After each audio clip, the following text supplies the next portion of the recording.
We are live.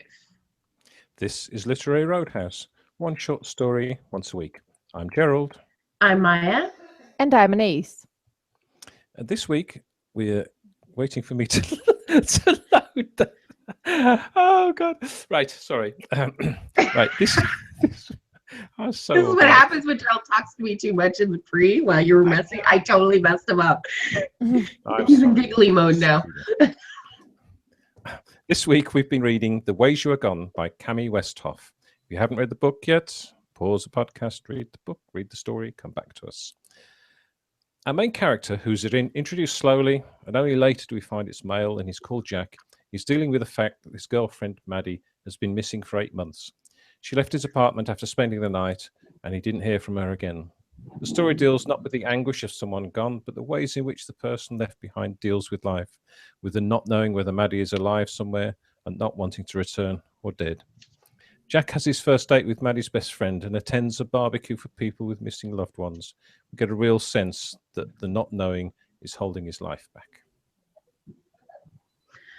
Excellent summary, Gerald. And let's just start at the top level. How did we all enjoy this story? For me, I love the story. Yes, I love the story. How about Anais? I like the story. I thought the author was very skilled in drawing a portrait of an insufferable prick. I didn't think he was an insufferable prick. I thought he was a man in pain. I mean, I don't doubt he's in pain, but he's also a prick. These things are not mutually exclusive. What made you think he was a prick? Let's just unpack this right now. Just get it over with, because it's going to hang over the show for the rest of the time. Let's hear Gerald's overall, and then at some point in the middle of the show, I'll get inspired to just rant about this guy. Okay. I don't want... There was nothing wrong with him. Men aren't trained in how to deal with emotions. Oh, I see. I don't give a pass.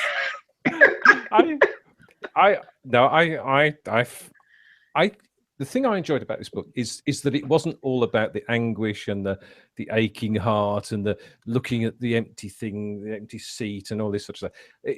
I think it dealt with the practicalities of not knowing, and that came over time and time again, that the fact that he doesn't know whether she's alive or whether she's dead, and that sort of being held in limbo came across so many times in so many of the things that he was doing, and he was trying to sort of start to get his life back together. So I thought it was quite an unusual viewpoint on this sort of half lost, half not lost thing. So that's what I enjoyed about it. Yeah, the thing that I enjoyed about it, much like you, Gerald, I felt like this was a much more realistic portrayal. I think we all have this idea in our head of the person that we would be if somebody went missing. And it's like this idealized version of ourselves. And, you know, we're ultra like compassionate and perfect, and we handle everything in just the right way.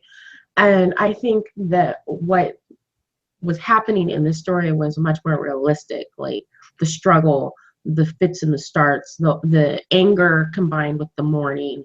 And I thought that was all really expertly done, but also done in a way that really pulled me in as a reader.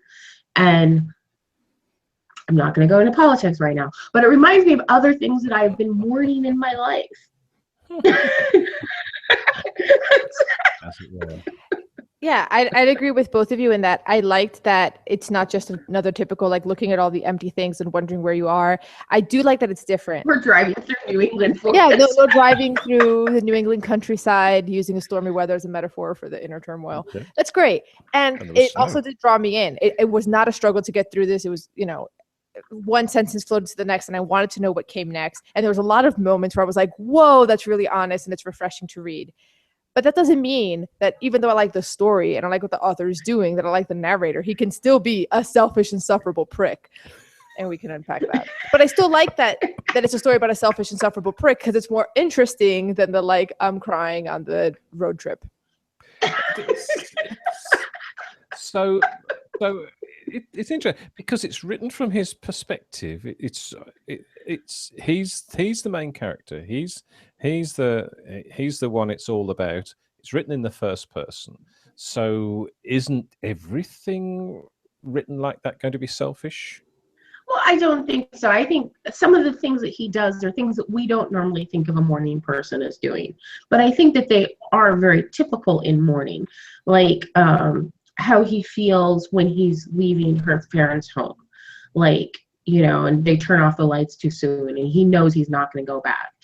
I think that that's something that we like to think human beings don't have those thoughts. But I think in the moment, you can only mourn so much. And at some point, you're just like, I want this over. I want to know that she's dead. I just want an answer. I don't want to have to talk to anybody's parents anymore and just be sad all the freaking time. And I think that because it's from his point of view, we see things that we don't necessarily see in traditional, like, mourning narratives. Plus, how many mourning narratives are from a male point of view? Usually, like, a bulk of them are female mourning, with the exception, like, as far as the stories we've only read one other that was with a male. But going back and, like, looking at, like, mourning memoirs and stuff, a large portion of them are from a woman's point of view. And I felt like getting this from a male point of view, the point of view was very different, but it felt very realistic. And I thought that that was something that was fascinating and important. And I thought, you see, he can't mourn because he doesn't know she's dead. So Yeah. Part of him thinks at any time she could come driving up the road, or she could walk through the door and come back and say, yeah, I had to have some time out and I'm back now. So it's not really mourning. And I think that's the thing. It's what does How he do you mourn when you don't know what you're mourning? Yeah. I think I don't know how I would deal in a situation like that. And I think the wonderful scene was at the picnic when he is surrounded by other people in similar situations. And because they're surrounded by other people that have gone through the same thing, they don't have to put on that facade. And you see, like, the weirdness and the anger and the things that they say to each other aren't always perfect. And I think that was wonderful. And I thought I thought she dealt with that really in a really sort of light-hearted, almost jokey way. The guy is quite sort of cynical about this sort of thing. So he sees, at the end he sees the ribbons and thinks, what's that? What's that going to do? And he makes fun of people's name cards, and someone's all in capital and lowercase Denise and all that sort of stuff. So I thought that was quite amusing and quite well done, because he obviously felt like he shouldn't be there. He felt it was just a waste of time doing that. But I think there's also a lot of other emotions there that he's covering up by focusing on those things. I think that the pressure of going this many months with everyone assuming that he must have done something to her, you start to see where the stress of that is messing with him and in how angry he is. But he's not free to express that anger because you can't be angry, whatever. And so it seeps out in these other ways that I thought were really interesting. About at the beginning of the story, at first I was like, this sounds like a very female voice, and I assumed it was a female writer. Sometimes female writers have a hard time with male voice, just stereotypes. But about halfway through, something changed, and it felt very just intrinsically male and very honest and truthful. And I was like, wow, I want to be able to do that for my male characters. And I know I currently don't. The male character in my first novel that I'm going to be revising soon, in portions of that novel, he sounds very female. And there isn't a whole lot of difference, but there are small differences that you notice that tell you, okay, this is a male talking, this is a female talking. And I found that right around the middle of the story, something clicked into place, and his voice felt very natural and very truthful to me. Yeah, it was kind of interesting at the critique group this week. There was a portion of one of the things we read, which was a conversation between two youngish guys in their sort of early mid-20s. And each of the women in the group said, "Oh, I didn't feel real to me. It didn't seem lifelike. They were educated, but they were talking like that." And when it came to me, I said, "It was totally lifelike. That is how I would talk to someone like that. It's how men talk. And so I think it must be hard for maybe women have different conversations to men. I don't know. Oh, I definitely think they do. I've always had a large group of friends that were male, and the conversations that I've had and overhear when I am in a purely male group versus a purely female group are very different. Yeah. And I don't like, some of those conversations may come off a certain way to an outside observer that aren't actually that way. Men can come off as insufferable pricks. That isn't that they are insufferable pricks. It's just that the communication can often very quickly degenerate into Prickville. I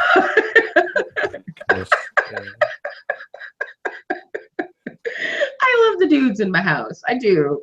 I love listening to them. But yeah, they don't talk that way around women. They just forget I'm there. So, Anais, what particularly didn't you like about the character?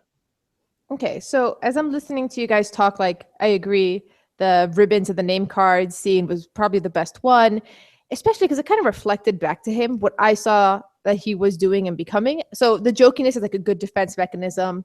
He doesn't want to feel a part of these people. You have people like Denise, who wears her tragedy as part of her identity, and in a way edifies her because she has the most tragic case. But that doesn't mean her pain isn't real. It's not like, oh yeah, I'm so glad, my son or my daughter got tortured so I could be here like this wounded. But no, it's a little bit like, having gone through that and suffering the real pain, she's wearing that a little bit to be like, kind of like the prima donna of this group that meets, you know what I mean? So it's very complicated.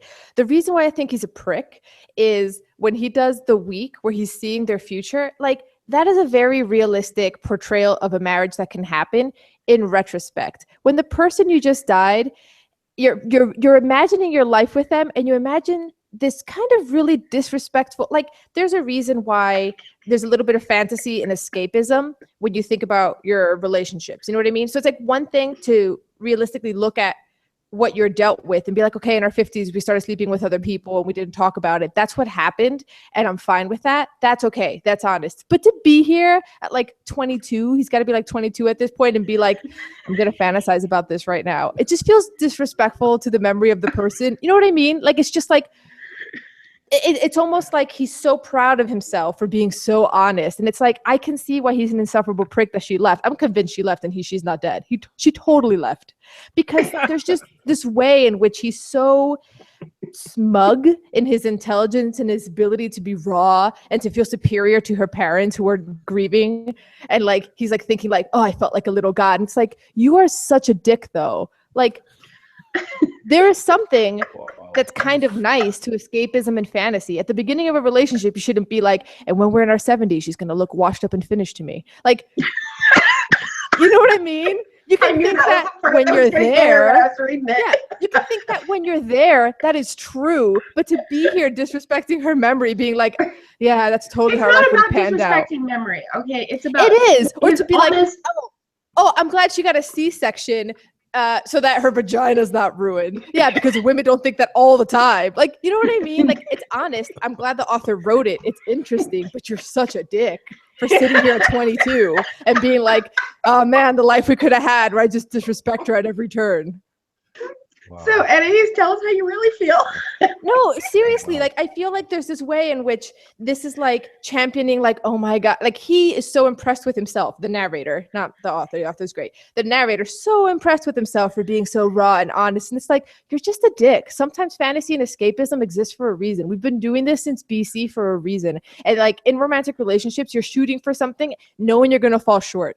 And that's part of the romance. And you don't have that. And that's why she left you.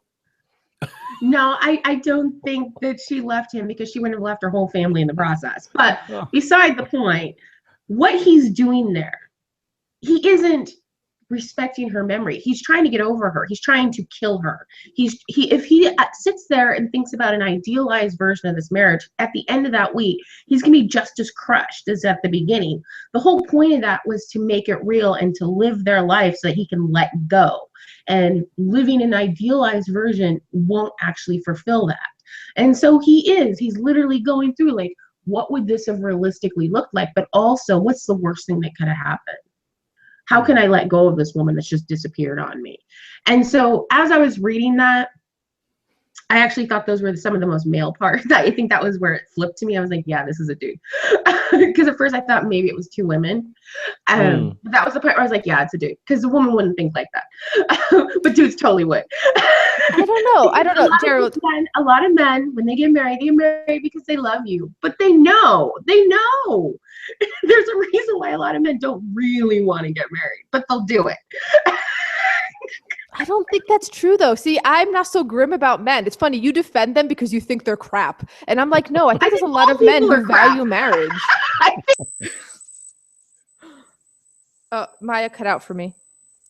Yeah. Maya just cut out the microphone. Oh, and there's something like a buzzing sound. Yeah. Did you knock the connections, Maya, or something?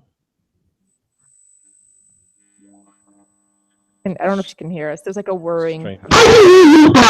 Okay. Connected better. Wow. That's it's working now. Okay. Like I said, I don't think men are crap. I think all people are crap. I think that everyone is crap in their own way. You can hear me, right? Yeah. Okay. I think that even men that appreciate and love the idea of marriage, they don't go into it thinking we're going to frolic through a forest of daisies and she's going to be beautiful forever. Like, they know eventually they're going to be wrinkled up old men and she's going to look like a prune. Like, they know this realistically. and they don't go into it with the same like rose-colored glasses that a woman goes through. Who's like, he's gonna love me forever and he's always gonna be handsome. We're gonna have a gazillion babies and the babies are all gonna love us. Like, dudes don't think that way. They're like, oh shit, let's just get this over with. Yeah, but you're like setting this agenda in extremes to excuse this shitty behavior. Like, no, I'm not going into like a life without him thinking, oh my God, I'm always gonna find him the most attractive. No, he's probably gonna get like the little old man gut just like his dad. You know what I mean? Like, I see the future, but I accept it anyway as I age with him. Like, there is a middle ground where I don't have to be here like, can't wait to look at him and be like, you are washed up and finished. Like, no, I'm also not going to do that. You know what I mean? Like, or at least even if that were to happen, even if I do one day look at my partner and say you're washed up and finished, now at 28, I'm not here thinking like, can't wait for this. Great. Yeah, but if he disappeared on you and left you without any word and you spent a year being told that you killed him, you might think that way in order to deal with the pain. I don't know. I'm just saying. And by the way, I have told my kids, when they fall in love with somebody, look at their parents. If the parents are hot, at least you know what you're getting into. If they're not, at least you know what you're getting into. I mean, I don't know. I don't know that I need to be like, well, he probably would have disappointed me in the long run and would have just been mediocre in order to like successfully mourn.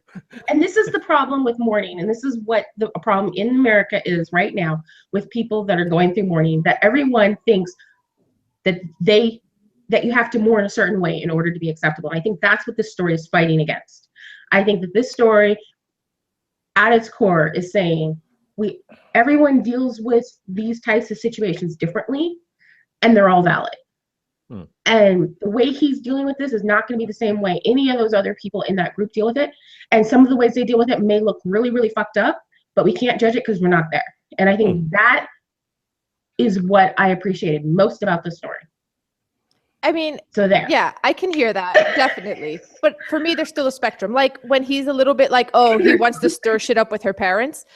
Okay, I can see that. I can see why he's like angry and punchy and doesn't like the suspicions. Or even when he's like on a date with Tara and is like in his mind. And he's not really on a date with her. In his mind, he's imagining it's a date. Yeah. And they're not on a date. That felt fine. Like that felt like, I get that.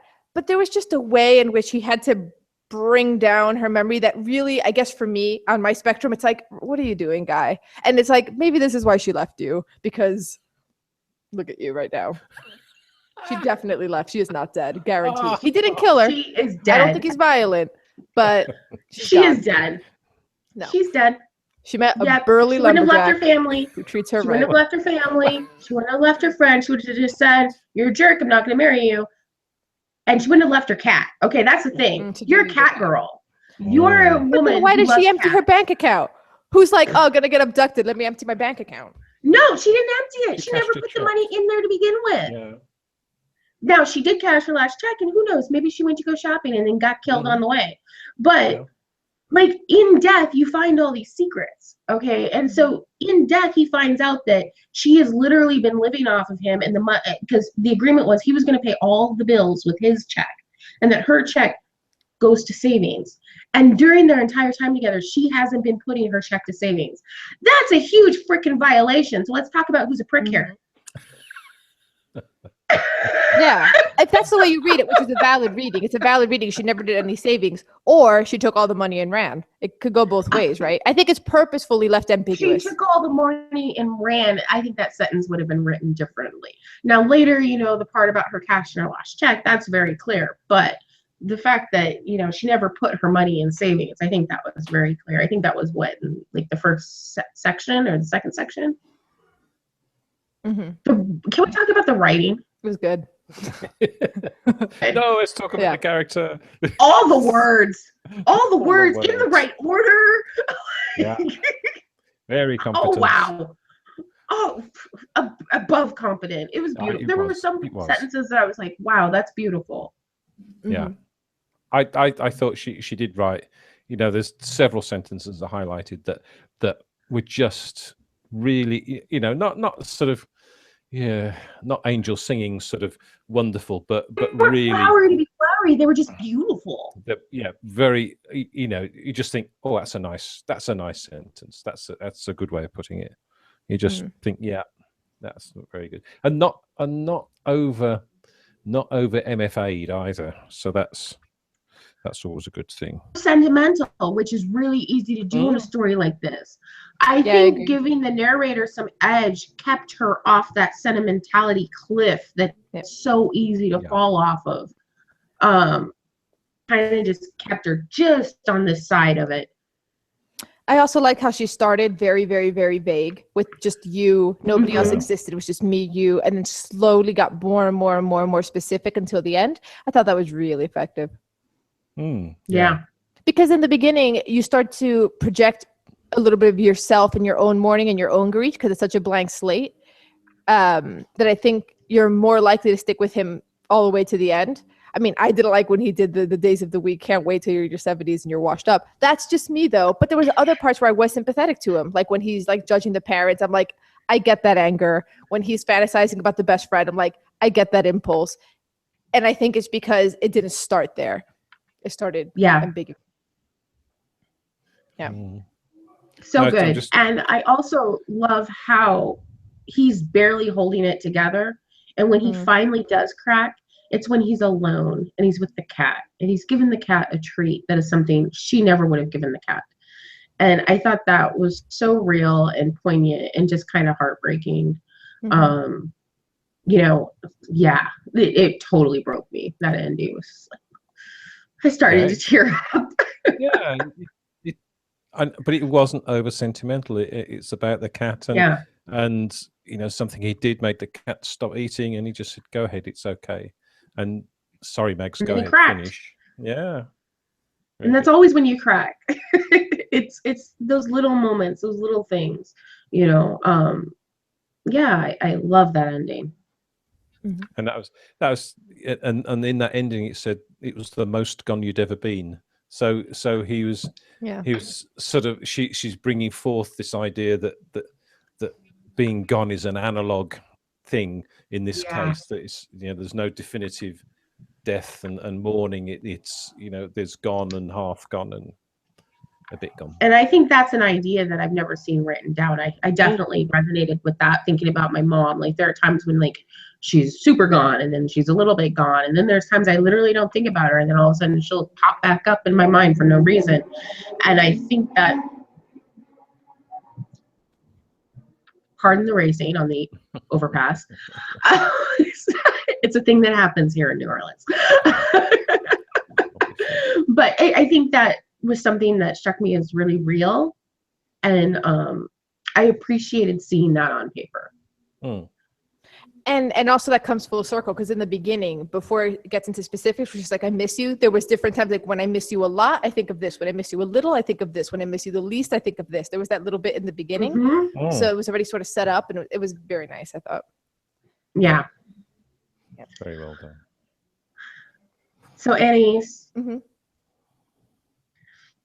was there anything else that you wanted to rant about today? No, just the narrator. But it's good though. Like I said, like it's a little bit like the fact that I have such a strong reaction to the narrator speaks to the skill of the author. So Exactly. I'm not going to dock the author for giving me someone to hate, because it's really hard to give you someone to hate, especially first person. First person tends to make the reader more sympathetic, right? So if I'm still here like you. Yeah. Yeah. Yeah. And as I read him, I just felt like he was gray. He was just ambivalent and just a natural person. I think that goes to both of our paradigms of how we see life. Like, I don't see people as good and bad. I just see everything as just messy and gray and, you know, meat sacks running through life. Yeah. Although I kind of reject that I see it black and white, because like I said, like I gave him a lot of wiggle room in other areas where he's judging other people. There's a lot of... you see him as a prick, and I tend to think, oh, she's not really a prick. She has issues, you know, and like that's my paradigm. Like, oh, this mass murderer killed 50 million people, but you know, something must have led them to it, because people I'm aren't sure actually evil. Like, this is just my paradigm on life. I have this thing where it's like, I can understand why the tiger attacks me, but I don't need to like the tiger attacked me. You know what I mean? Like, that's like my analogy. Like, I might get you, serial killer, but I can still hate you. Yeah. See, this is the problem of being taught to practice like aggressive compassion. It makes me stick up for pricks on a regular basis and often not even recognize them as such. You gotta call a spade and a prick a prick. There you go. There you go. But I do appreciate this presentation of a prick. So thank you, Cami Westhoff. and how strange is it that I didn't think he was... I thought he was quite a sympathetic character. I don't think it's strange at all, because I think the things that made him come off as a prick to a woman are things that are intrinsically masculine that guys tend not to show in public. Probably, yeah. I mean, this is guy speak. This is stuff you would say to your guy friends, but you wouldn't say to your girlfriends. I guess, but to me, it really is about I don't know how to express it. Like, if it had been, this is a retrospective of his marriage after it had happened, then that honesty just seems like self-awareness. But it's them viewing it in a fantasy. It's that resistance to just like, can't you just give her that? Like, no, you can just... And I get where you're coming from. What I'm saying is, guys aren't going to see it that way. At least the guys I've known. Like, this to me sounds like something that the guys I've known would feel like, wow, this just feels really real and I feel sympathetic. Whereas the girls I know would be like, this is kind of offensive. Why does he think this way about his girlfriend? And so I think that the very things that make him come off as a prick are also some of the things that make him the most honestly masculine, because you're really getting into a guy's head without the filters. And usually a lot of guys put on filters. And I think this whole sort of weekly, you know, what we're going to be like in 30, 40 years, whatever, it's how he deals with it. Because if he, you know, if he was head over heels with love with her and had all this sort of, you know, roses round the door plans for their future and kids, one of each, and blonde hair, it would be more difficult for him to handle the fact that she was no longer here and no longer around. So it's his way of saying, yeah, well, you know, if she'd have stayed, if she'd still been with us, this would have happened, and this, you know, one of our kids would have died of cancer, and you know, we would have had an ordinary life. So he doesn't miss her. It makes it easier to let go, and it makes it easier to make the person concrete. And I think that is one of the differences, like frankly, because I can see myself in the situation. I wouldn't have done that. Like, I would have dealt with it very differently, but that's because I'm very, very female in many ways. But I also recognize this line of thinking, having been a fly on the wall between men, and the thought process is very different. They deal with grief very differently. I guess. Yeah, because it is to me as a woman a little like we wouldn't think that way. It's not just I wouldn't think that way, but it's like, why you gotta bring her down to mourn her? Like, why do you have to be like, life probably would have been mediocre with her anyway. Now I can get over her. It's that aspect of it. But you know what? There's still beauty in that, because even as he's describing the mediocre, normal married life, he still loves her. Like the portion of the cheating. Okay, what was the exact line? We both sleep with other people because we expect it of one another. Mm-hmm. I'm sure I thought that was beautiful. I actually thought that was beautiful.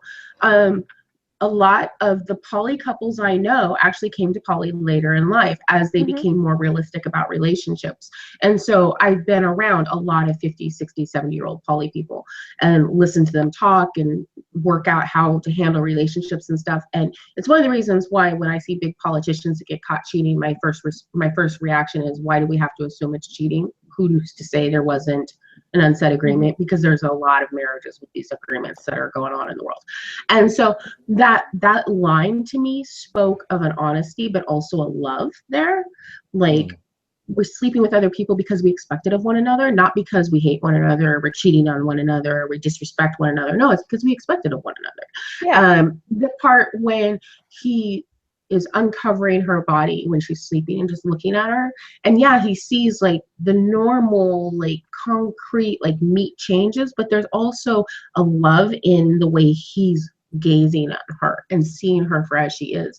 And so it's like this combination of complex emotions that I really, really love. I didn't see him as bringing her down. I saw her as making her real, instead of this fantasy that has disappeared that I'm sure he spends every day thinking about. Now he's taking a week to make her real in the hopes that he can let her go. I don't think making someone real is bringing someone down. I don't think when I'm 70, wrinkled and washed up, I'm going to be down in any way. I think I'm just going to be 70 and wrinkled, and I won't be washed up.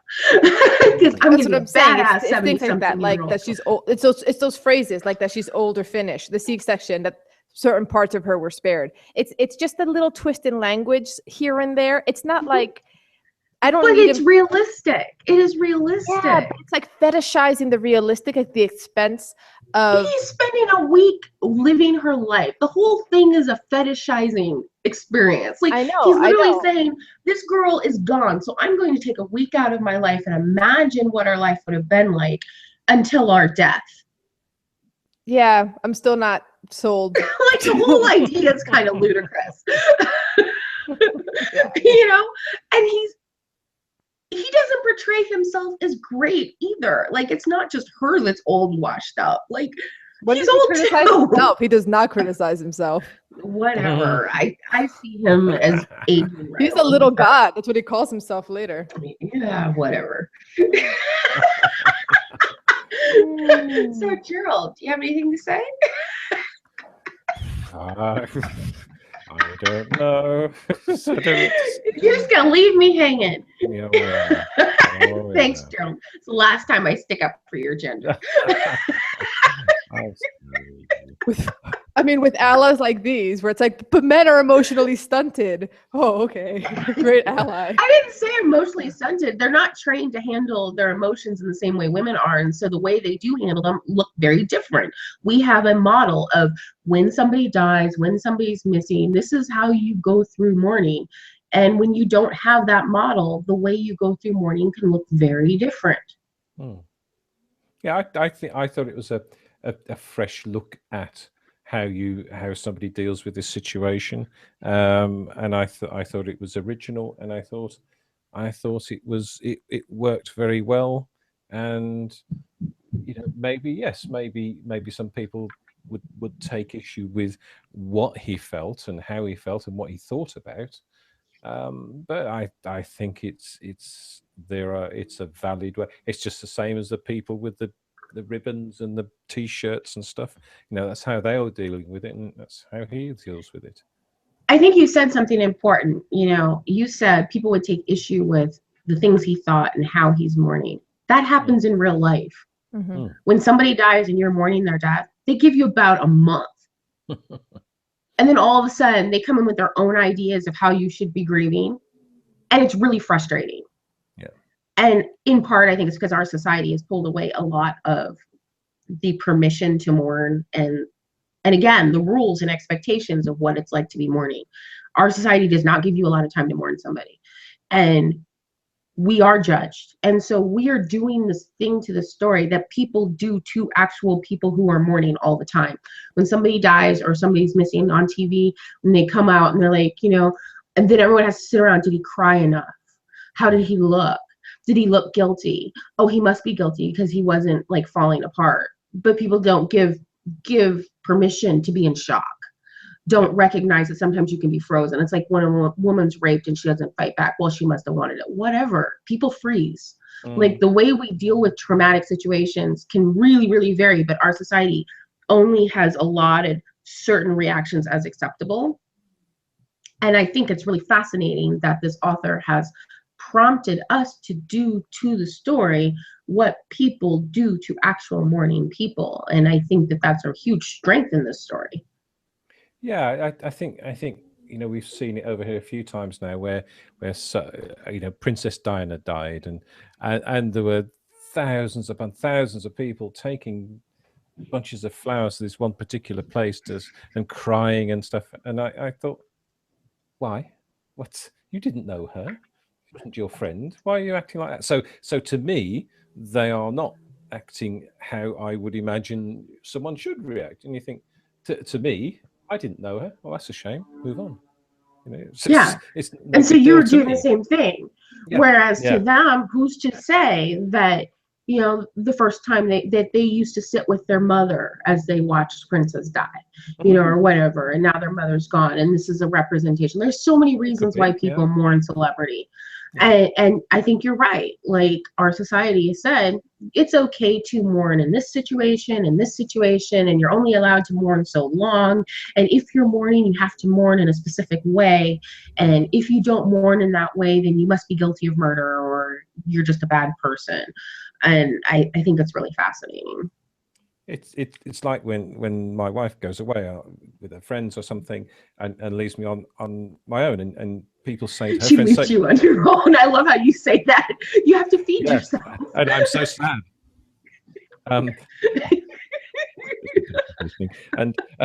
But they say to her, how's he going to cope? What's he going to do? What's he going to do? He's going to feed himself and wake up in the morning. That's what he's going to do. So their expectation of what, you know, I should be doing and how I should be reacting and how she should be cooking all these meals for me in advance. And so they're prejudged. Because you obviously can't take care of yourself. I know. I think it's really funny. And by the way, Gerald, that Facebook post you made, detailing your week without your wife, I think you did it like last year, was perfection. That's quite funny, wasn't it? That's probably the only time I've been funny in print. Ever. But yeah. So yeah, there we are. Move on.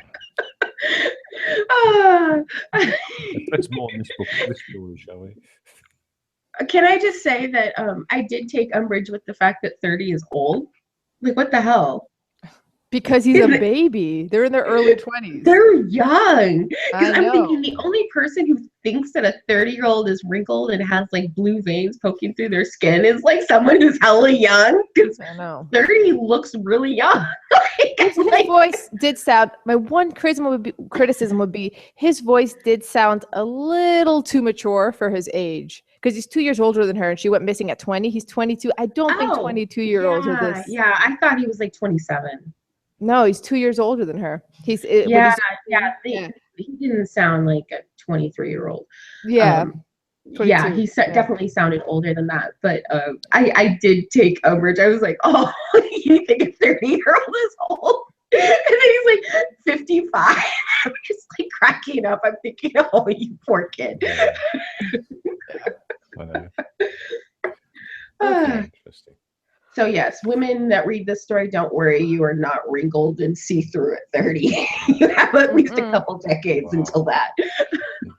Wrinkled veins. Wow. So ready to rate? Are you ready to rate this thing? Yeah, we're ready to rate. I'm ready to rate. I'll go first. I will rate this 5.5. Yep, I'm right there with you. 5.5. Woohoo. I think it's a 5 for me. Oh, I came real close to a 6. It wasn't quite a 6. Sky didn't open up. Angels didn't start singing, but and it didn't change my worldview. Yeah. But it was so good. Yeah. It was so good. Very Yeah, few things that irritated me about the story. And the narrator and just it was so good. Thank you, Gerald. I needed this palate cleanser after Asimov. And next week, desperately. Asimov. No. I'm No. kidding. I'm not submitting Asimov. I'm kidding. Okay, because I will boycott this shit. I will be up here. Okay. Hey.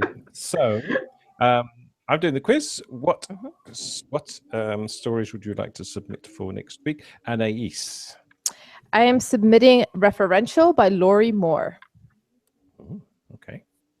And Maya? I'm submitting Martha by Zadie Smith.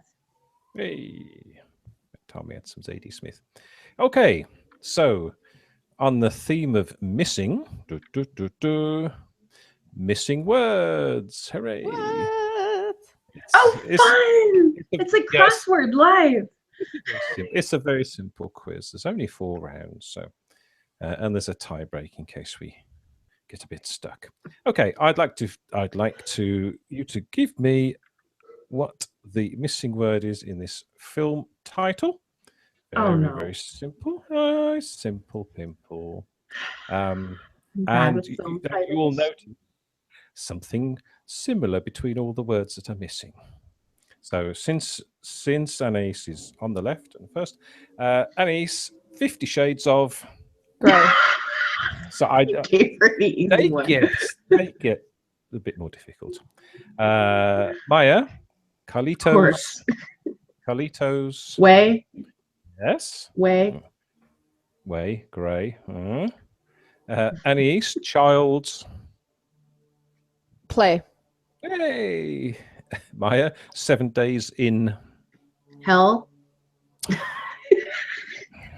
Maya, there's a connection between the words. Shades of Grey, Carlito's Way, Child's Play, 7 Days in Hell. No, May.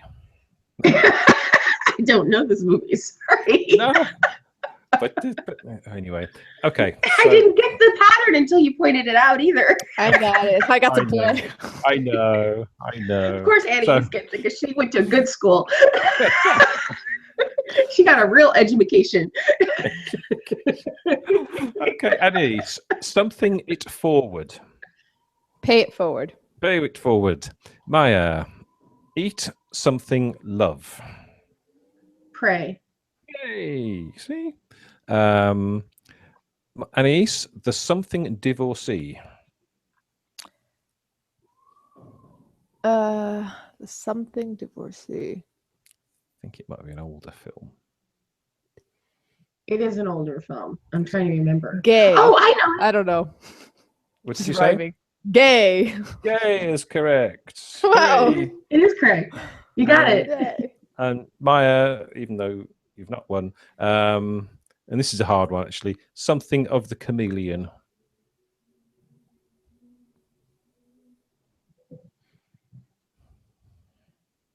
Something of the chameleon? Yeah. It's a hard one. I have no idea. Way of the chameleon. I have no idea. Prey. Prey of the chameleon? Yeah, I know. Prey of the chameleon? That title doesn't even make sense. Oh, prey, like stalking in the forest.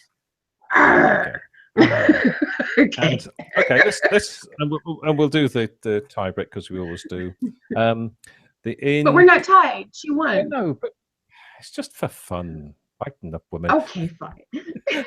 The National Centre for Missing and Exploited Children in 2015 received how many new case reports of missing children? This is in the USA. Oh, this is a happy-go-lucky tiebreaker.